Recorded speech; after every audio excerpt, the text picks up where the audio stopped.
जय झूलेलाल। मां भारतीय सिंधु सभा जे तरफ़ां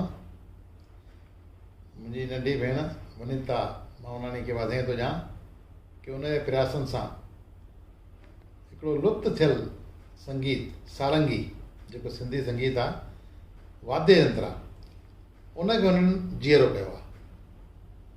इन करे मां वरी वनिता भेण खे वाधायूं थो ॾियां ऐं सभिनी सिंधी भाउरनि खे ऐं भेनरुनि खे इहो संदेश थो ॾियणु चाहियां कि असांजा अथाह संगीत सां भरिया पिया आहिनि। सिंधी समाज जा कलाकार उन्हनि जा वाद्य यंत्र चङे मात्रा में भरिया पिया आहिनि, पर अॼु ताईं कंहिंजो हुन पासे ध्यानु न वियो आहे।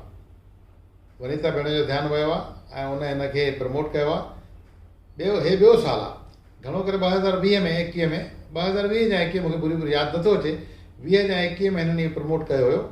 हाणे हे ॿियो साल आहे ऐं इन संगीत खे सारंगी संगीत खे उन मिठो में मिठो आवाज़ु माने सुर जेको आहे ॾाढो मिठो आहे ऐं अहिड़नि सुरनि खे जीवित करणु हिकिड़ो पुञ जो कमु आहे। ख़ूब धन्यवाद।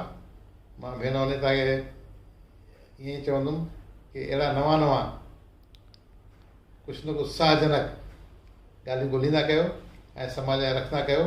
इन में न सिर्फ़ु तव्हांखे त मन खे ख़ुशी पहुचंदी पर ॿुधंदा जेके उन्हनि जे मन खे बि, छो जेको संगीत आहे उहो मन खे ख़ुशी ॾींदो आहे। माण्हू केॾो बि दुखी हुजे पर संगीत हुनखे ख़ुशि करे छॾींदो आहे ऐं अहिड़ो मिठो संगीत सारंगी वादक जे रूप में ॾाढो सुठो आहे। इन लाइ ख़ूब वाधायूं तव्हांखे, ख़ूब वाधायूं। धन्यवाद।